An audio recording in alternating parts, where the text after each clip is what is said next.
Madam నమస్తే. Madam నమస్తే. పవన్ కళ్యాణ్ గారు ప్రసంగంలో మాట్లాడుతూ నా భార్య ఒక క్రిస్టియన్ అన్నాడు. కానీ తీరా చూస్తే ఇవాళ రోజున ఆవిడ తిరుమల తిరుపతి దేవస్థానానికి వెళ్ళడం, అక్కడ దేవస్థానంలో గుండు కొట్టించుకోవడము, ప్రసాదాలు తినడము, మళ్ళీ ప్రసాదం కోసం విరాళాలు కూడా ఇవ్వడం, ఇవన్నీ చూసినప్పుడు మీకు ఎలా అనిపించింది? చాలా హ్యాపీగా అనిపించింది. ఆవిడ క్రిస్టియన్ అయితే అవ్వచ్చేమో, తను పవన్ కళ్యాణ్ గారి సతీమణి అవ్వక ముందల, పవన్ కళ్యాణ్ గారికి జీవితంలోకి రాకముందల ఆవిడ క్రిస్టియనే ఒప్పుకుంటా. కానీ మన హిందూ ధర్మ సనాతనాన్ని పొలికిపుచ్చుకున్నటువంటి పవన్ కళ్యాణ్ గారి వైఫ్ అయిన తర్వాత ఆవిడ కూడా ఒక హిందువే. ఆవిడకి పుట్టే పిల్లలు కూడా హిందువులే. ఆవిడకి మన హిందూ సాంప్రదాయాలను అన్నింటినీ పుణికిపుచ్చుకున్నారు.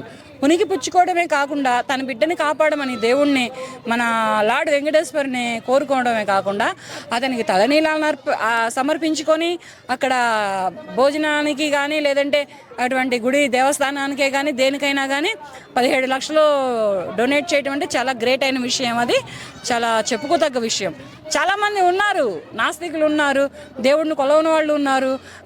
మన ఇండియన్ కంట్రీలోనే పట్టుకొని ప్రచారాలు చేసేవాళ్ళు ఉన్నారు. హిందువులను వేరే మతంలోకి మార్చుకోవడానికి ట్రై చేసేవాళ్ళు ఉన్నారు.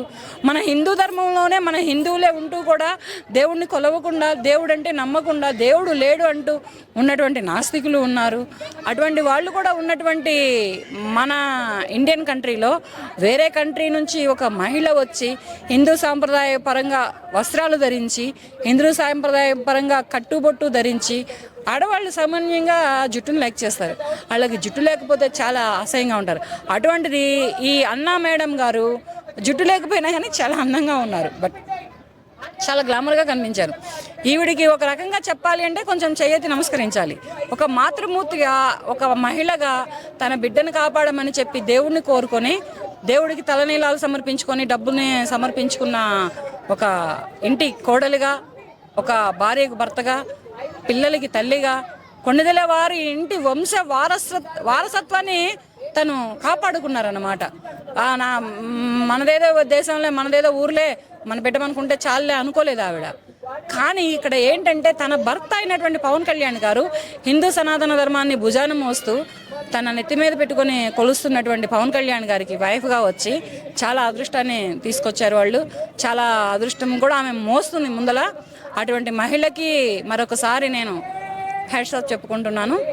బట్ ఏంటంటే ఇంకొకటి ఏంటంటే ఆవిడ చెప్పుకోదగ్గటువంటి మహిళ ఎవరు లేరు. ఇప్పుడు ఇక్కడ క్రైస్తవ సంఘాలు ఉన్నాయి, ముస్లిం సంఘాలు ఉన్నాయి, ఇంకా ఏవేవో సంఘాలు ఉన్నాయి. కానీ హిందూ సంఘాలలో ఉన్నటువంటి మహిళలలో ఈ మహిళ వేరే క్రిస్టియన్ అని చెప్పుకున్నప్పుడు కూడా ఆవిడ అయితే అయి ఉండొచ్చేమో. ఎవరు పవన్ కళ్యాణ్ గారికి సతీమణి అవ్వక ముందు ఆవిడ క్రిస్టియన్. మరి పవన్ కళ్యాణ్ గారు వైఫ్ అయినాక తప్పకుండా ఆవిడ హిందూ మహిళగా మారారు. మన హిందూ సనాతన ధర్మాలని పుణికిపుచ్చుకుంటున్నారు. ఆవిడ పిల్లల్ని కూడా హిందువులుగా పెంచుతున్నారు, పవన్ కళ్యాణ్ పిల్లలుగా కూడా పెంచుతున్నారు. ఇతర మతస్థులు, విదేశస్తులు కూడా సనాతన హిందూ ధర్మాన్ని తెలుసుకొని ఇక్కడ రావటం, టెంపుల్ సందర్శించడం జరుగుతుంటే, కానీ ఇక్కడున్న హిందువులు మాత్రం ఎందుకు ద్వేషిస్తున్నారు హిందుత్వాన్ని కొంతమంది, లేదా కనీసం సపోర్ట్ చేయట్లేదు? ఈ రెండు విషయాలను ఎలా చూడాలంటే? ఈ రెండు విషయాలని ఇక వాళ్ళ పాపాలకి వాళ్ళని వదిలేయడమే. ఈ హిందూ మతమైనా, క్రిస్టియన్ మతమైనా, ముస్లిం మతమైనా మనకి మనం అది పుణికిపుచ్చుకున్నదే కానీ, మనకు మనం కట్టుదిట్టాలు పెట్టుకున్నదే కానీ దేవుడు అందరికీ ఒకటే. ఏ దేవుడైనా, అల్లా అయినా, శివుడైనా, యేసు అయినా అందరికీ ఒకటే దేవుడు. సబ్కా ఏక్ మాలిక్ అని సాయిబాబా అన్నట్లు సబ్కా ఏక్ మాలిక్ అంటే అందరికీ దేవుడు ఒక్కడే.